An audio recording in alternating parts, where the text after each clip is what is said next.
India news लड़ेगा जनता का मुकदमा। नमस्कार दोस्तों, मेरे साथ आप प्रदीप भंडारी के साथ देख रहे हैं जनता का मुकदमा का ये चुनाव स्पेशल का एपिसोड लाइव गुजरात से। दोस्तों, गुजरात चुनाव के विद इन फ्यू आवर्स, मतलब नॉट इवन 24 आवर्स, फेज 1 की वोटिंग होने वाली है। फेज 1 के अंदर दो रीजन्स लार्जली वोटिंग पे जाने वाले हैं, सौराष्ट्र और साथ में साउथ गुजरात। दोस्तों, गुजरात चुनाव 2022 में इस वक्त चुनाव के अंदर 3 पॉलिटिकल पार्टीज लार्जली कंटेस्ट कर रही है, भारतीय जनता पार्टी, कांग्रेस पार्टी, आम आदमी पार्टी। इसके साथ में बंजारा का एक छोटा सा दल है, भारतीय ट्राइबल पार्टी भी है, पर ये सब बिट्स एंड पीसेस पार्टीज है।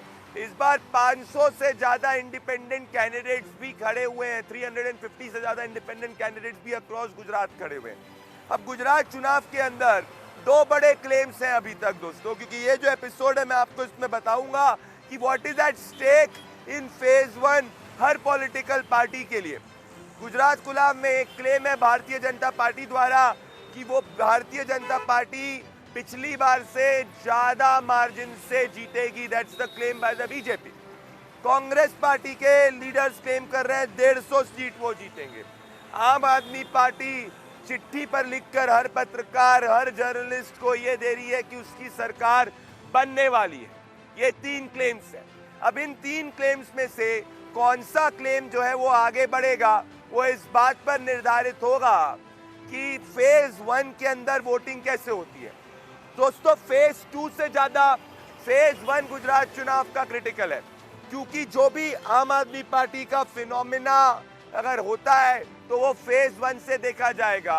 जो भी भारतीय जनता पार्टी का फिनोमिना कितना बड़ा होता है वो भी फेज 1 से देखा जाएगा। तो आप ये बात को समझ लीजिए कि फेज 1 की जब वोटिंग खत्म होगी उसके बाद ये निर्णय हो जाएगा कि गुजरात में सरकार कौन बना रहा है। उसके बाद में इस बात का फैसला होगा कि क्या गुजरात के अंदर कौन पार्टी सरकार बना रही है, उसकी मार्जिन क्या हो सकती है और उसके मार्जिन के साथ में उसके वोट शेयर क्या हो सकता है। ये बात आपको ध्यान रखने की जरूरत है। अब इसमें सौराष्ट्र और साउथ गुजरात की पॉकेट सबसे ज्यादा इंपॉर्टेंट है। सौराष्ट्र के अंदर कास्ट डोमिनेट कर रही है। पिछली बार कांग्रेस पार्टी ने जो जितनी ज्यादा सीटें जीती थी वो सीटें मेजॉरिटी सौराष्ट्र बेल्ट से आई थी। यहाँ पे कोरी समाज, पाटीदार समाज, तमाम अलग कास्ट कॉम्पोजिशन इंपॉर्टेंट है। यहाँ कई क्लोज फाइट भी चल रही है। भावनगर के अंदर क्लोज फाइट चल रही है, जूनागढ़ के अंदर चल रही है, और आम आदमी पार्टी ने अपने चीफ मिनिस्टर कैंडिडेट को भी सौराष्ट्र से उतारा है। कांग्रेस पार्टी का पिछली बार का जो बेस्ट परफॉर्मेंस था वो भी सौराष्ट्र से था। वही साथ में साउथ गुजरात है, जहाँ पे पिछली बार कहा गया था कि बहुत बड़ा बदलाव होने वाला है, और साउथ गुजरात ने जो इकोनॉमिकली कंपैरेटिवली वेल ऑफ है उसने बीजेपी को ज्यादा सीटें दी। इस बार अगर आप ऑब्जर्व करेंगे, अरविंद केजरीवाल जो आम आदमी पार्टी के नेशनल कन्वीनर है और दिल्ली के मुख्यमंत्री है, उनका मेजॉरिटी फोकस 65% से ज्यादा फोकस जो रहा है वो सूरत में रहा है दोस्तों। कांग्रेस का भी रहा है पर उनका ज्यादा सूरत में रहा है बीजेपी के कॉम्पिटिटर के रूप में। सूरत के अंदर प्रधानमंत्री नरेंद्र मोदी ने भी ऐतिहासिक रोड शो किया था। अरविंद केजरीवाल भी 1 नहीं, 2 नहीं, 3 नहीं, 4 नहीं, 5 से ज्यादा रोड शो प्लस सभाएं सूरत के बराचा सीट पर कर चुके हैं, जहां से उन्होंने पाटीदार अनामत समिति के लीडर को उतारा है एज अ कैंडिडेट, और वही जो एक है जहां से सबसे ज्यादा फाइट हो सकती है। साथ में सूरत ईस्ट एक क्लोज सीट है, तो इसीलिए जो सूरत होगा, सूरत काफी क्लोज होने वाला है, और सूरत जो है वहां पे भारतीय जनता पार्टी और आम आदमी पार्टी के बीच में फाइट होगी। और देखना यह भी होगा कि क्या यहाँ पे सिर्फ फाइट इतनी होती है कि मार्जिन ऑफ वोट कम हो जाता है या एक्चुअली आम आदमी पार्टी कुछ सीट जीतती है। ये देखना बहुत इंपॉर्टेंट होगा, क्योंकि बीजेपी 50% से ज्यादा वोट शेयर के साथ में जीती थी।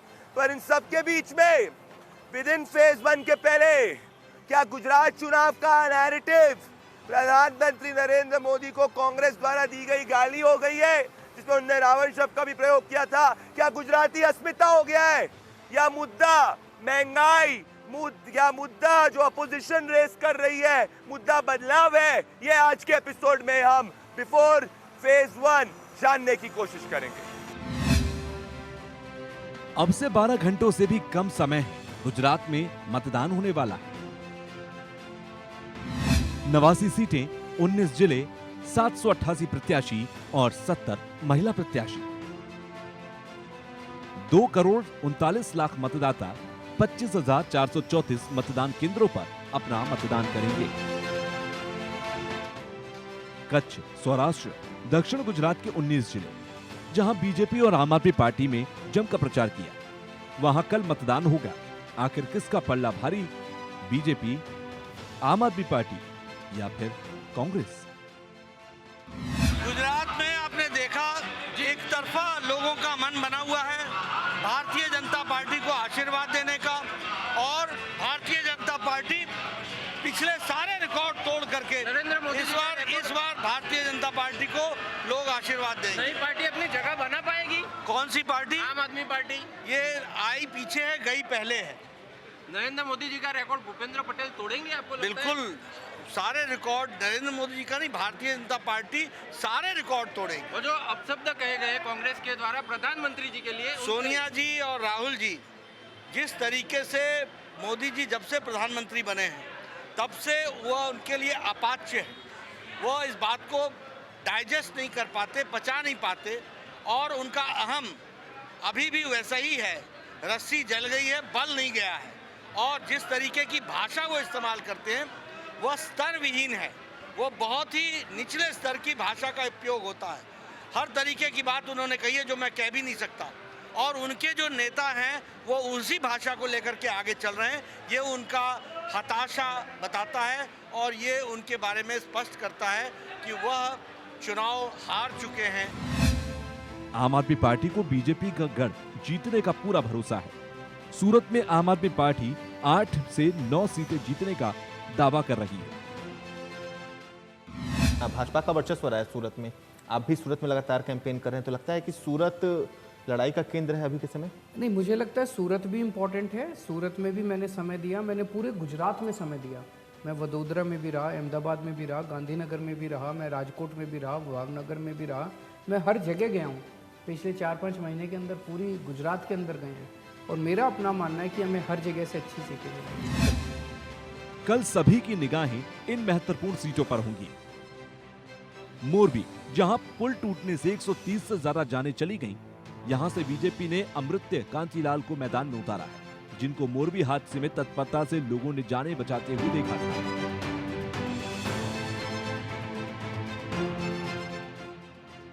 खंबालिया सीट, यहां से आम आदमी पार्टी के मुख्यमंत्री उम्मीदवार इशुदान गढ़वी अपनी राजनीतिक पारी की शुरुआत करने जा रही है। यहां उनका कड़ा मुकाबला कांग्रेस के विक्रम भाई मदान और बीजेपी के पूर्व विधायक और राज्य मंत्री मोलू भाई बेरा के साथ है। पोरबंदर एक बार फिर कांग्रेस के वरिष्ठ नेता अर्जुन मोढवाडिया और बीजेपी के बाबू भाई बुखारिया के बीच कांटे की टक्कर का गवाह बनेगा। इस बार जामनगर के नतीजे देखना दिलचस्प होगा, क्योंकि यहां सभी का ध्यान स्टार कैंडिडेट रिबाबा जडेजा पर है। सूरत के कतार गांव में आम आदमी पार्टी के पोस्टर बॉय गोपाल इटालिया अपनी जीत को लेकर पूरी तरह से कॉन्फिडेंट है।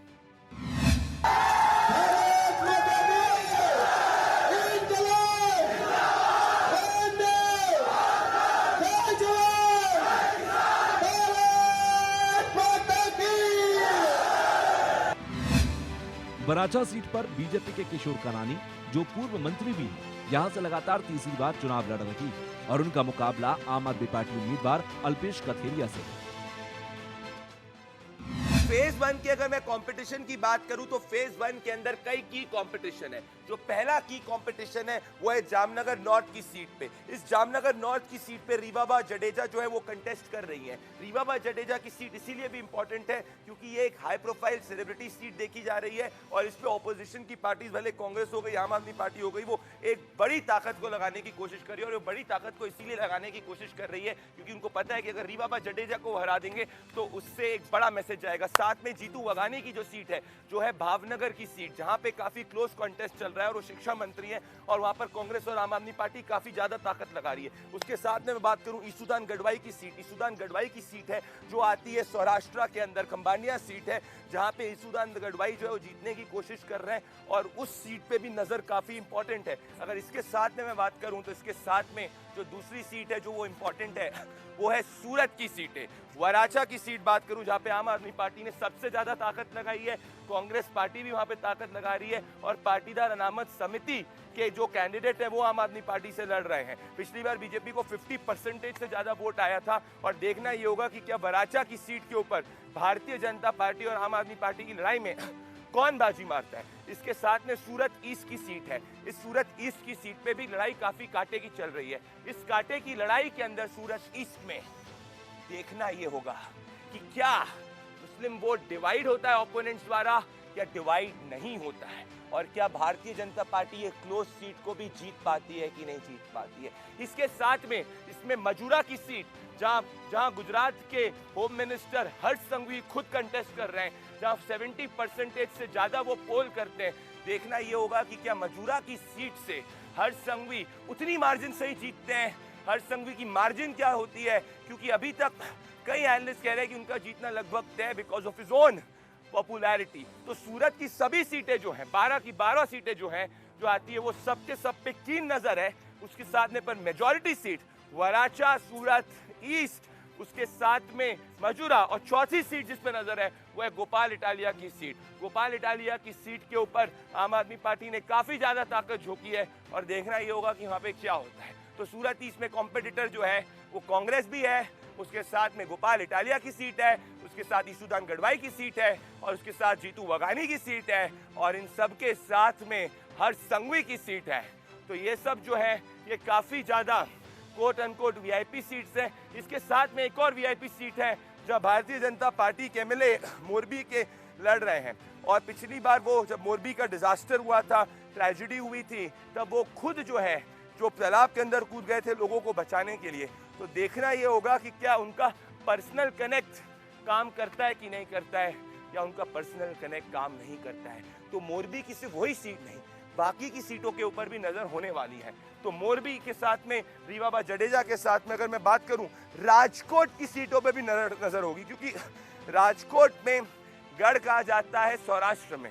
तो देखना है दिलचस्प होगा कि क्या राजकोट ईस्ट, राजकोट की मेन सीट, इन पे कौन बाजी मारता है। उसके साथ में अगर मैं मूव कर जाऊं तो अमरेली की सीट भी बहुत इंपॉर्टेंट है, क्योंकि अमरेली में कांग्रेस पार्टी ने पिछली बार काफी अच्छा किया था। तो देखना ये होगा कि जो परेश दनानी का इलाका कहते आता है, क्या वहाँ पे Bharatiya Janata party as out करती है, क्या आम आदमी पार्टी कुछ वोट्स काटती है, क्या आम आदमी पार्टी भी अपना खाता खोलती है। तो ये अमरेली की सीट जो है वो भी काफी ज्यादा इंपॉर्टेंट होगी। इसके साथ में द्वारका की भी सीट है, वो काफी इंपॉर्टेंट है, क्योंकि द्वारका के अंदर जब इलीगल कंस्ट्रक्शन हुआ था, जिसको हटाया गया था, तो इसको हिंदू मुसलमान के एंगल से देखा गया था। तो द्वारका की जनता द्वारका की सीट पे, द्वारका पेट की सीट पे किसके साथ है, इस पे भी काफी नजर होने वाली है। सब की सब हाई प्रोफाइल सीट्स है। इसके साथ में जो अदर हाई प्रोफाइल सीट है वो है गिर सोमनाथ की सीट। इस सीट पे भी नजर होगी, क्योंकि यहाँ पे कास्ट कॉम्पोजिशन काफी इंपॉर्टेंट है। फेज 1 और फेज 2 इस बात के लिए इंपॉर्टेंट है कि क्या पाटीदार इस बार किसके साथ वोट करते हैं, क्योंकि पिछली बार कहा गया था कि पाटीदार एजिटेशन काफी ज्यादा है, पर उसके बावजूद बीजेपी को मेजॉरिटी वोट मिला था। सौराष्ट्र में बीजेपी ने इसलिए अच्छा नहीं किया था क्योंकि रूरल एजिटेशन काफी था और रूरल एजिटेशन के साथ में पाटीदार आंदोलन दोनों मिक्स हो गए। पर हार्दिक पटेल इस वक्त भारतीय जनता पार्टी के साथ में जो फेज 2 की सीट वीरंगाम से चुनाव लड़ रहे हैं, अल्पेश ठाकुर भारतीय जनता पार्टी के साथ में जो गांधीनगर की सीट के साथ चुनाव लड़ रहे हैं। तो इसका क्या इम्पैक्ट पड़ने वाला है। उसके साथ में कोरी और ओबीसी समाज जो है किस तरफ जाएगा, इसीलिए फेज 1 और 2 काफी क्रिटिकल है। इतना बात तय है कि फेज 1 के रिजल्ट के बाद में इतना तय हो जाएगा कि कौन सी पार्टी सरकार बना रही है, और उसके बाद phase 2 will only be about कि कितनी मार्जिन से कौन बना रहा है। क्योंकि अगर भारतीय जनता पार्टी, आम आदमी पार्टी या कांग्रेस पार्टी के तीनों के क्लेम्स, बीजेपी कह रही है पिछली बार का आंकड़ा तोड़ेगी, कांग्रेस पार्टी कह रही है कि 150 लेके आएगी और आम आदमी पार्टी कह रही है कि वो चमत्कार कर देगी, ये सब की सब चीजें तभी हो पाएंगी जब कल फेज 1 में कौन सी पार्टी ज्यादा परफॉर्म करेगी। फेज 1 के लिए जो स्टेक्स है वो सबसे ज्यादा तीनों पार्टीज के लिए है, और कल का वोटिंग परसेंटेज रूरल एरियाज के अंदर, अर्बन सीट्स के अंदर काफी ज्यादा क्रिटिकल होने वाला है। So phase 1 will be the decider for Gujarat elections 2022। Gujarat में चुनावी नैरेटिव खड़गे के रावण वाले बयान के बाद अब पीएम मोदी के खिलाफ व्यक्तिगत टिप्पणी की तरफ शिफ्ट हो गया है, जिसके जवाब में बीजेपी ने भी कांग्रेस पर करारा हमला किया। आप किसी को मत देखो, मोदी को देखकर वोट दो। अब भाई तुम्हारे को तुम्हारी सूरत कितनी बार देखना, कारपोरेशन में भी तुम्हारी सूरत देखना, एमएलए इलेक्शन में तुम्हारी सूरत देखना, एमपी इलेक्शन में भी तुम्हारी सूरत देखना, हर जगह कितने हैं भाई? क्या आपके रावण के जैसा 100 मुख है क्या है? जिस प्रकार के अपशब्दों का प्रयोग आज के कांग्रेस के अध्यक्ष के द्वारा किया गया है, इसे मैं केवल आज के कांग्रेस के अध्यक्ष मिस्टर खड़गे की ही सोच का परिणाम नहीं मानता हूं, बल्कि पूरे कांग्रेस के नेतृत्व की जो जमात है, यह उसकी सोच का परिणाम है। प्रधानमंत्री कोई व्यक्ति नहीं होता है, प्रधानमंत्री स्वयं में एक संस्था होता है, और उसके ऊपर इस प्रकार के आरोप लगाना, मैं पूरी तरह से आश्वस्त हूं कि गुजरात की जनता जिस तरीके से गुजरात 21वीं सदी में गुजरात की गौरव और अस्मिता के प्रति हमारे प्रधानमंत्री नरेंद्र मोदी जी हैं। सोशल मीडिया पर भी बीजेपी कांग्रेस पर धुआंधार प्रचार कर रही है। बीजेपी के नेता आज वीडियो ट्वीट करके कांग्रेस को याद दिला रही हैं कि कैसे उसके नेताओं ने जितनी बार पीएम मोदी को गालियां दी, उतनी बार कांग्रेस को हार का सामना करना पड़ा है। गुजरात की सरकार चलाने वाले झूठे, बेईमानी, डर और मौत के सौदागर, ऐसे तत्वों को आप कभी कामयाब नहीं होने देंगे जो जहर की खेती करते हैं। ये आदमी बहुत नीच किस्म का आदमी है, इसमें कोई सभ्यता नहीं है। चौकीदार जैसे भी कहना है, आप चौकीदार बोलो, दूसरे साइड से पता लगेगा चोर है। आप मुझसे पूछते हो तो मैं तो कहूंगा कि ये नरेंद्र मोदी के औकात बताएगा। हर जगह कितने आपके रावण के जैसा 100 मुख है क्या? तो ऐसा क्यों है कि कांग्रेस पार्टी हमेशा प्रधानमंत्री नरेंद्र मोदी के खिलाफ पर्सनल अटैक्स करती है? देखिए, जैसे आपने खुद ही कहा कि ये कोई नई बात नहीं है। 2007 में क्या कहा था सोनिया गांधी ने? मौत का सौदागर, याद है ना कि भूल गए आप? बिल्कुल याद। अब 12 में भी शायद कहा था। राहुल गांधी ने क्या कहा था 19 के लोकसभा चुनाव में? चौकीदार। आगे मैं बोल नहीं सकता। 7 में हारे, 12 में हारे, 14 में हारे, 19 में हारे। अब जो नए राष्ट्रीय अध्यक्ष बने हैं, ये इस तरह की बात कर रहे हैं। ये बहुत ही शर्मनाक है, स्तरहीन है, मर्यादा विहीन है। मैं बहुत भर्त्सना करता हूँ। खड़गे साहब, हम भी काफी बोल सकते हैं आपको, लेकिन हमारा ये राजनीतिक संस्कार नहीं है। क्या आप भूल गए वो एक राष्ट्रीय अध्यक्ष हैं एक राष्ट्रीय पार्टी के? मुझे ऐसा लगता है कांग्रेस पार्टी जानती है कि बोलेंगे तो और हारेंगे। मल्लिकार्जुन खड़गे जी की सिर्फ शायद से दूसरी ही सभा है जिसके अंदर उन्होंने ये कहा है। सो सभाएं भी कम होती हैं और उस कम सभा के अंदर भी पर्सनल अटैक्स होता है। तो ये पार्ट ऑफ स्ट्रेटेजी आपको लगता है? And does it have the blessings of the top? नहीं, बिल्कुल बिल्कुल, इट हैज द ब्लेसिंग्स, क्योंकि खुद भी तो वो बोलते हैं। कोई नई बात तो नहीं ना है। और देखिए, उनका स्वभाव है। नरेंद्र मोदी दुनिया के सबसे लोकप्रिय नेता हैं, भारतीयों के हृदय में है। गुजरात के तो एक एक गुजरातियों के हृदय में और हैं जो उन्होंने यहाँ काम किया है। जब कांग्रेसियों ने, विपक्षी पार्टियों ने मोदी जी को गाली दी है, देश के और प्रदेश की जनता ने वोट के माध्यम से उन नेताओं को जवाब दिया है और पिछले बार से ज्यादा वोट देकर हम मोदी जी के साथ हैं, ऐसा कहकर, माफ कीजिएगा मैं शब्द इस्तेमाल करता हूं, करना नहीं चाहिए, फिर भी कभी कभी करना पड़ता है, ऐसे लोगों को उनके औकात दिखाएं।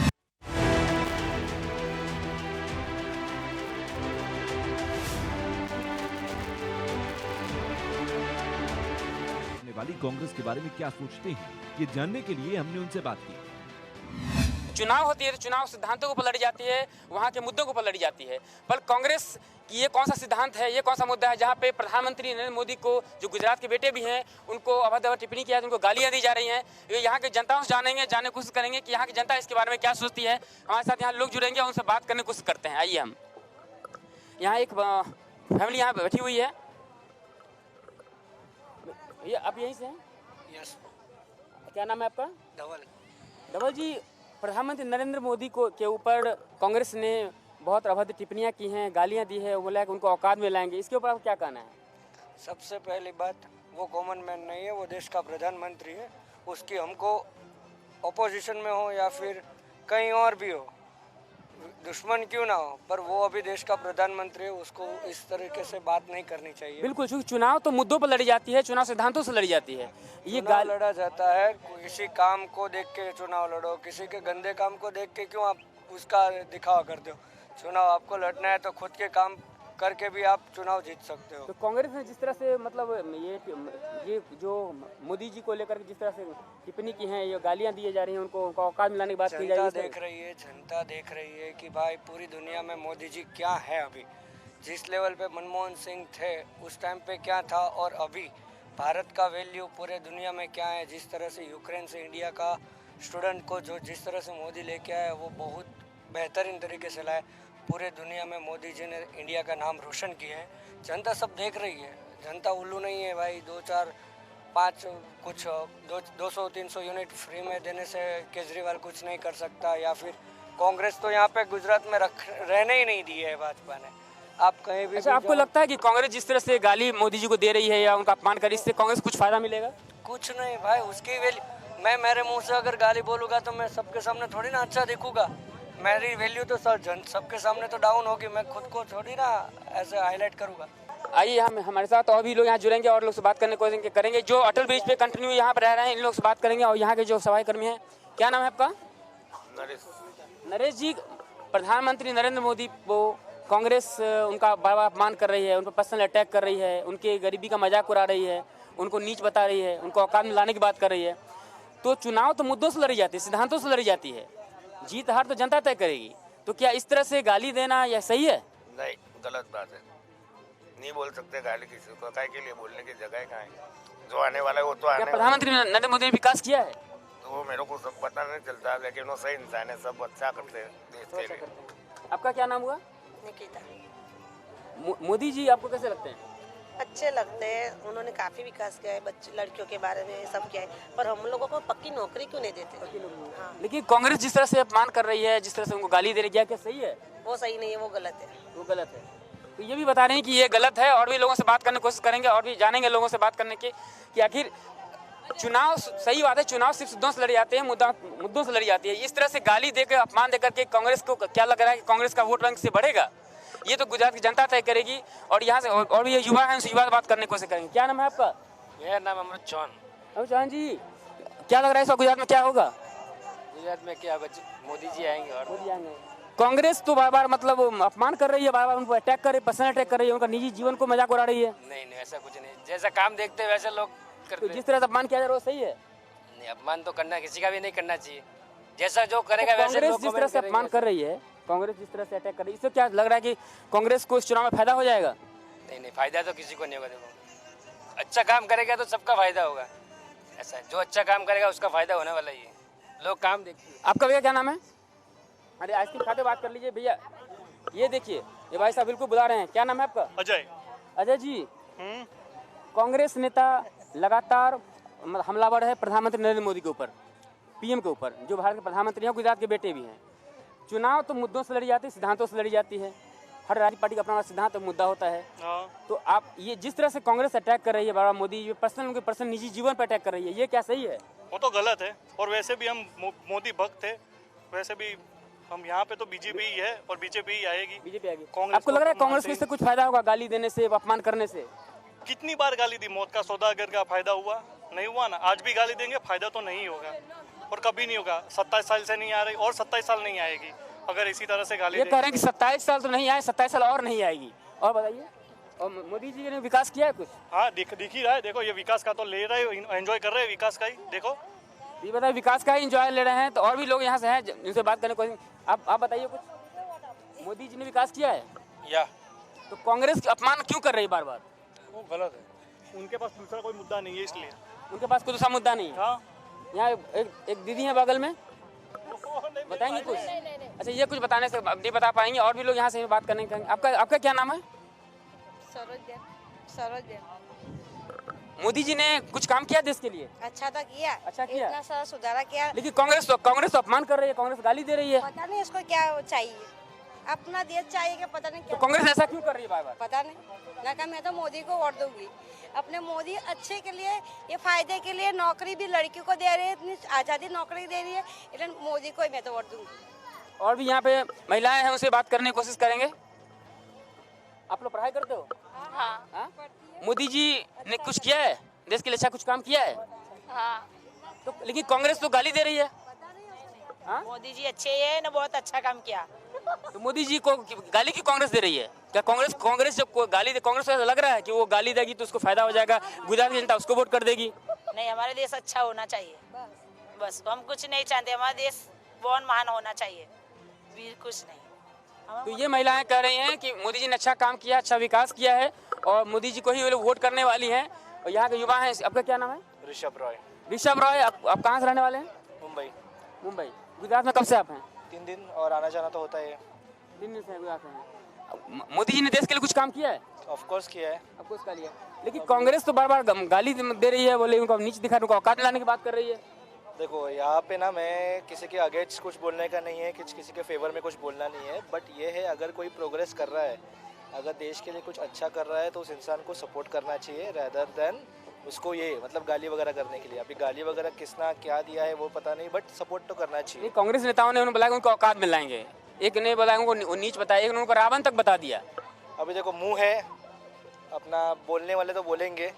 अभी वो हमारे ऊपर डिपेंड है कि हमारे पास आके है, हम लोग देख रहे हैं कि कितना प्रोग्रेस हुआ है और कितना होने वाला है। आपके हिसाब से विकास हुआ है भारत में? हाँ, ऑफ कोर्स हुआ है, दिख तो रहा है। 5 साल में देखो, पिछले 10 साल में देखो क्या था, कैसा है। एम्प्लॉयमेंट सबसे मेन टॉपिक तो मैं देख रहा हूँ कि एम्प्लॉयमेंट, जॉब मिलना, सबको मिल रहा है, मिलेगा आगे जाके। और ऐसा नहीं है कि ये बस कि 1 और 2 लोगों का देश है, इतना करोड़ों लोग है, तो उन सबका विकास करने के लिए थोड़ा टाइम लगेगा ना, 5 साल भी कम है। तो यही है कि बोलने वाले बोलेंगे बस, तो प्रोग्रेस है। और उसका एक एग्जाम्पल है, सब लोग बोल रहे हैं कि एक एग्जाम्पल है, अभी आ रहे हैं हम लोग, मजा कर रहे हैं, घूम रहे हैं, ये पहले था नहीं था, वैसे तो प्रोग्रेस तो होगा ही। सुन रहे हैं आप गुजरात की जनताओं को, महाराष्ट्र के युवक भी हमारे साथ जुड़े थे और ये कह रहे थे। मोदी का गाना गाओ, बताइए। गाना गाओ। बिल्कुल गाना गाइए, उससे पहले मेरा जवाब, इस सवाल का जवाब दे दीजिए। कांग्रेस नेताओं ने बार बार प्रधानमंत्री मोदी को गाली दी, उनका बार बार अटैक किया जा रहा है, बार बार अटैक किया, उनके निजी जीवन पर अटैक किया जा रहा है। चुनाव तो मुद्दों पर होती है, सिद्धांतों पर होती है, हर राजनीतिक पार्टी का अपना एक सिद्धांत होता है, एक मुद्दा होता है, लेकिन जिस तरह से गाली दें, क्या आपको लग रहा है कांग्रेस को इसको फायदा मिलेगा? गुजरात जनता उनको वोट कर देगी गाली देने से? नहीं, ऐसा नहीं होता है, कभी गाली नहीं देनी चाहिए। ये तो अपने सरकार है, कोई भी सरकार आ सकती है, पर गालियाँ नहीं दे सकती, क्योंकि भाजपा आए कि कांग्रेस आए, मगर गालियाँ किसी को नहीं देने का, अपना जैसा विषय है वो जारी रखने का होता है। अच्छा, आप मोदी जी को गाना गा रहे थे, बता रहे थे। जन जनती सुनो जनकार, कि भाजपा है अपनी सरकार, कि मोदी बोलता है, कि मोदी बोलता है। मोदी सरकार तो मोदी सरकार थे, मोदी साहेब तो मोदी साहेब थे। गुजरात में करो ये नया विकास थे, गुजरात में करो ये नया विकास थे। मोदी साहेब तो मोदी साहेब थे, मोदी साहेब तो मोदी साहेब थे। अटल ने बीज बनायो, अटल ने बीज बनायो। अहमदाबाद में मेट्रो ट्रेन लाविया, अहमदाबाद में मोदी मेट्रो ट्रेन लाविया। मोदी साहेब तो मोदी साहेब थे, मोदी सरकार तो मोदी सरकार थे। क्या गुजरात के लोग कल वोट डालते समय गुजरात की अस्मिता को ध्यान में रखेंगे? तो जैसे कि मैंने आपको कहा दोस्तों कि कल फेज 1 ऑफ वोटिंग शुरू होने वाली है, तो आज जनता का मुकदमा में मैं उस स्पॉट पे मौजूद हूँ जहां पे होम मिनिस्टर अमित शाह का रोड शो होने वाला है, यह सर्वा है। और अगर आप देखें कि इस वक्त पूरे भारतीय जनता पार्टी बीजेपी के इस वक्त झंडे पूर्ण रूप से मौजूद है। और यहाँ पे अगर आप देखेंगे प्रधानमंत्री नरेंद्र मोदी जी की जो फोटो, तो मतलब साफ है कि बीजेपी जो है सिर्फ और सिर्फ प्राइम मिनिस्टर नरेंद्र मोदी के नाम पे वोट मांगने वाली है। यहीं पे होम मिनिस्टर अमित शाह इसी पे रोड शो पे शुरू होगा, यही गाड़ी में बैठने वाले। क्या आप कॉन्फिडेंट है कि इस बार भाजपा जीतेगी? आप लोग 100% 100%। आपके लिए मुद्दा क्या है? आम आदमी पार्टी कांग्रेस तो कह रही है कि भाई वो सरकार बना रहे। 27 साल की कार्यशैली में भारतीय जनता पार्टी ने सबसे बढ़िया काम, बेहतर काम करके दिखा दिया है। अच्छा, ये बताइए थोड़ा रोड शो के बारे में बताइए कि क्या इस वक्त सर्वा वाले रोड शो में क्या खास है? रोड शो में खासियत ये है कि सबसे बढ़िया काम का, विकास का जो है मुद्दा, वो आम प्रजा को एहसास हो गया है कि भारतीय जनता पार्टी के अलावा और कोई पार्टी कुछ भी काम नहीं कर। तो यहीं पे होम मिनिस्टर अमित शाह आएंगे। दोस्तों, अगर मैं दिखाना चाहता हूं कि इधर ही अगर आप देखेंगे, यही होम मिनिस्टर अमित शाह है, जहां पे उनका ये बहुत इंपॉर्टेंट रोड शो है, क्योंकि भारतीय जनता पार्टी अहमदाबाद की सब सीट जानना चाह रही है, आप जीतना चाह रही है। अहमदाबाद का मुद्दा क्या है इस बार? आप कुछ नहीं बोलेंगे? चलिए मैं आगे बढ़ता हूँ और आपसे ये भी आगे बढ़ता हूँ। मैं बात करने की कोशिश, काम कर रहे हैं सब लोग, पर मैं इधर आगे बढ़ता हूँ और आप लोगों से बात करने की यहाँ पे कोशिश करता हूँ। आपसे पूछना चाहता हूँ, इस वक्त जो है अहमदाबाद में मुद्दा क्या है? चाचा से पूछो। हाँ चाचा, आप बोलेंगे? चाचा के पास आना चाहते हैं आप? ऐसा चाचा, इस वक्त क्या कहना चाहते हैं आप? बस ये बहुत अच्छा माहौल है और भाजपा बहुत जंगी बहुमती से जीत जाएगा। ये चाचा कह रहे हैं कि भाजपा जो है ये जंगी बहुमती से जीत जाएगा। यहाँ पे ऑलरेडी जो है काफी ज्यादा तैयारियां चालू हो रही है, तो ये पॉइंट है जहाँ से रोड शो शुरू होगा। मैं आगे उस तरफ जाना चाहता हूँ और लोगों से हम बात करेंगे। आइए आप, सर्वा के यहाँ पे काफी रूप से बीजेपी कार्यकर्ता मौजूद हैं और हम आके इनसे भाजपा कार्यकर्ताओं के साथ भी मैं बात करने की कोशिश करूंगा और जानने की कोशिश करूंगा। यहाँ पे मौजूद है आप, यहीं पे होम मिनिस्टर अमित शाह का रोड शो शुरू होने वाला है। Yes sir. आप लोग इस बार कॉन्फिडेंट हैं कि इस वक्त जीतेगी? क्या आपके हिसाब से अहमदाबाद का मुद्दा क्या है? आम आदमी पार्टी तो कह रही है सबको पर्चे में लिख के कि सरकार बनने वाली है। अहमदाबाद का मुद्दा क्या है? कल फेज 1 भी होने वाला है। अहमदाबाद में 20 साल से जो बीजेपी के शासन की वजह से जो शांति है, पहले 365 दिन में से 200 दिन तक कर्फ्यू रहता था, 2 घंटे के लिए छुट्टी मिलती थी, जब हमने दूध पानी शाक भाजी लेने जा सकते थे। उसकी जगह हमारी एज के बच्चे जिन्हें 20-25 साल के लोगों को कर्फ्यू क्या है वो पता नहीं है। इसलिए अहमदाबाद की प्रजा शांति को चुनने वाली है, भारतीय जनता पार्टी को चुनने वाली है। 16 के 16 सीटें भारतीय जनता पार्टी का भगवा लेने वाला है। इस रोड शो में कितने लोग आने वाले, क्या आने वाले? तकरीबन 25,000 से ज्यादा लोग रहेंगे। 25,000 से ज्यादा लोग होने वाले हैं दोस्तों। तो यहाँ पे पूरी तरीके से अगर आप देखेंगे कि है, मैं आपसे भी पूछना चाहता हूँ, आप लोग कहाँ से आए पूरे रोड शो में? होम मिनिस्टर अमित शाह का यहाँ पे रोड शो होने वाला है। आपकी क्या इस बार आपके हिसाब से बीजेपी गुजरात का मुद्दा क्या है? गुजरात का मुद्दा विजय है और कुछ कोई मुद्दा नहीं है। जो 27 साल से वड़ा प्रधान नरेंद्र मोदी जी के नेतृत्व में 27 साल से गुजरात में जो भगवा लहरा रहा है, जो यूपी अभी रिसेंटली यूपी में भी लहराया है, वैसे आम आदमी पार्टी और कांग्रेस तो कह रहे हैं वो सरकार में आ रहे हो, सबको लिखते दे रहे हैं, बोले महिलाएं उनके साथ। आप क्या कहना चाहती है? आम आदमी पार्टी दूर दूर तक है नहीं, उसका कोई वर्चस्व था भी नहीं और आगे होने भी नहीं वाला है।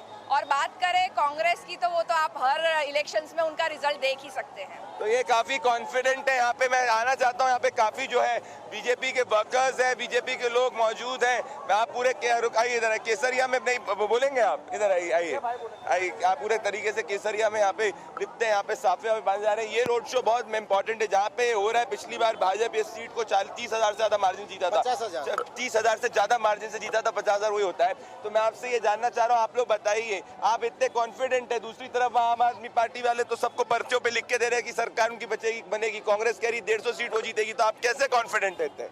हम हमारे वर्कर्स से कॉन्फिडेंस है। हमारा जो वर्कर्स है, हमारा जो मतदाता है, वो हमारा कमिटमेंट है।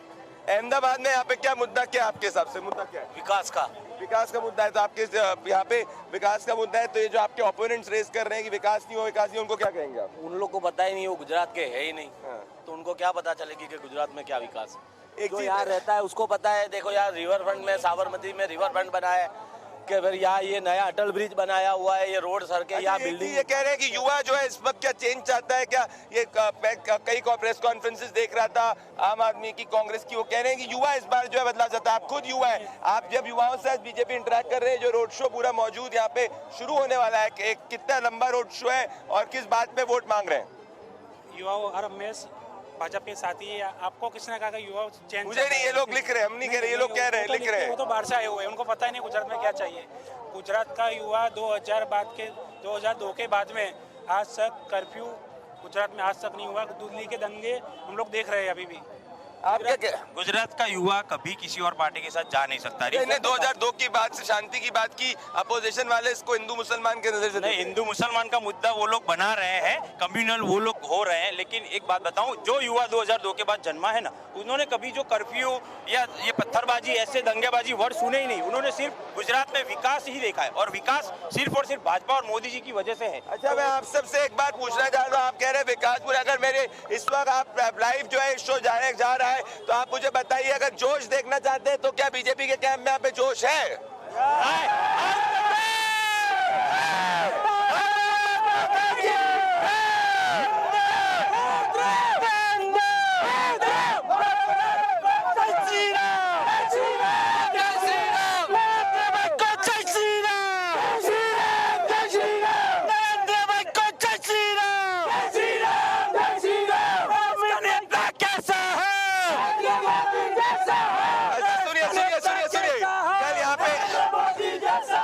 शो से बहुत ज्यादा उम्मीद है, और जिस हिसाब से रिपोर्ट भी आ रही है कि होम मिनिस्टर अमित शाह के रोड शो को काफी ज्यादा समर्थन मिल रहा है। पर कल आम आदमी पार्टी भगवंत मान, केजरीवाल और साथ में हरभजन सिंह का भी कह रहे रोड शो आने, वो कह रहे कि 16 की 16 अहमदाबाद की सीटें वो लोग जीतेंगे। नहीं नहीं नहीं,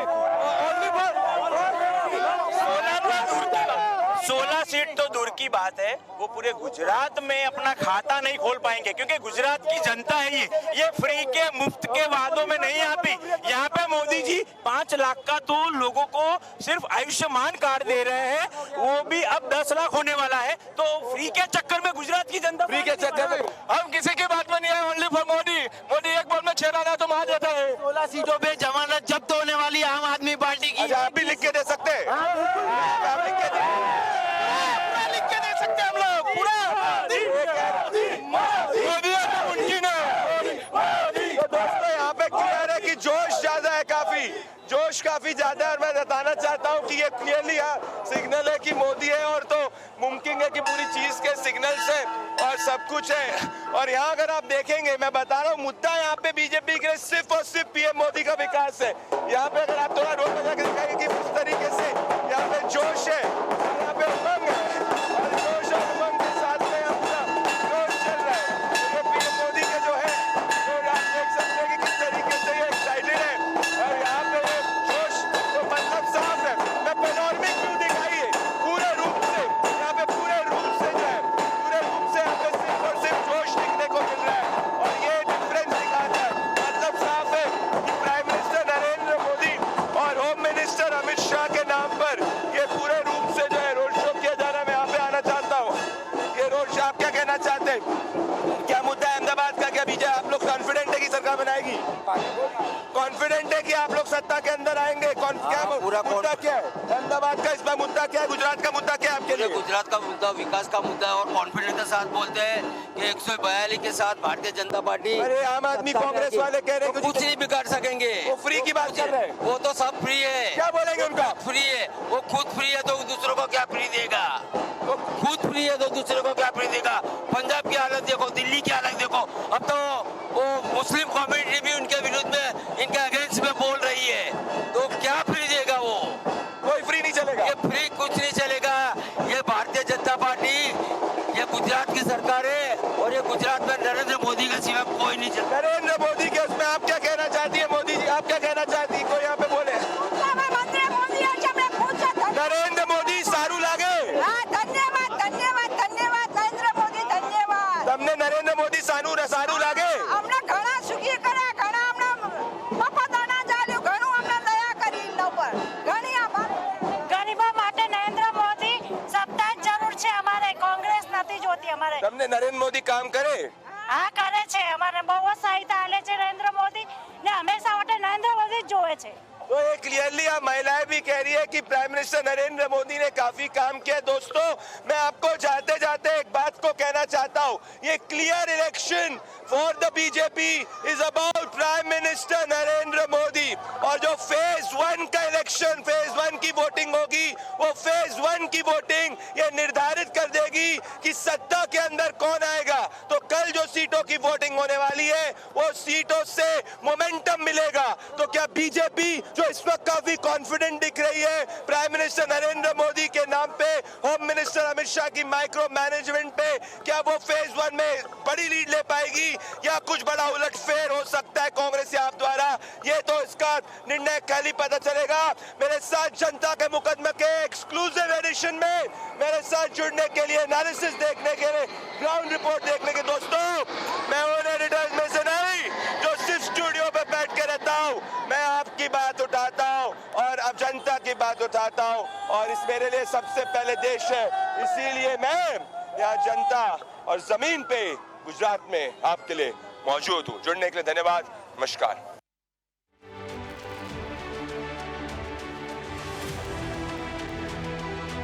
ના કરતા પરંતુ વિકાસથી સૌથી મોટી વાત છે રાજ્યની સુરક્ષા।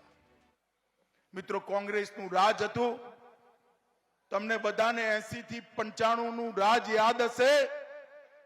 રોજ રોજ કોમી રમખાણો થતા અને કોમી રમખાણોની અંદર આપણા ધંધા વેપાર ખોરવાઈ જાય, સેંકડો લોકો ગોળીએ મરતા, હજારો લોકોના સ્ટ્રેબિંગ થતા હતા અને અસલામતીથી સમગ્ર ગુજરાત અસલામતીથી કાંપતું હતું।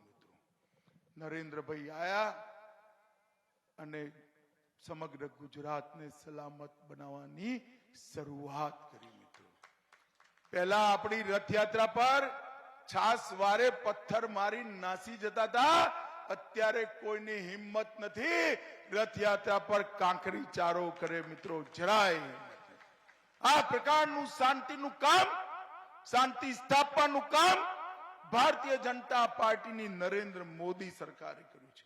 અને મિત્રો, હું તમને કહું છું, 85 થી 80 થી આદત પડેલી જલ્દી જાય નહીં। 2002 માં આ હુલ્લડો કરવાવાળાએ અટકચારો કર્યો, 2002 માં એવો પાઠ ભણાયો હુલ્લડ કરવાવાળાને કે એ ઘડી ને આજનો દાડો ઘોડ ભૂલી ગયા છે, કોઈ હિંમત નથી કરતી। સમગ્ર ગુજરાતની અંદર कर्फ्यू नाखो ना पड़े। इंडिया न्यूज लड़ेगा जनता का मुकदमा।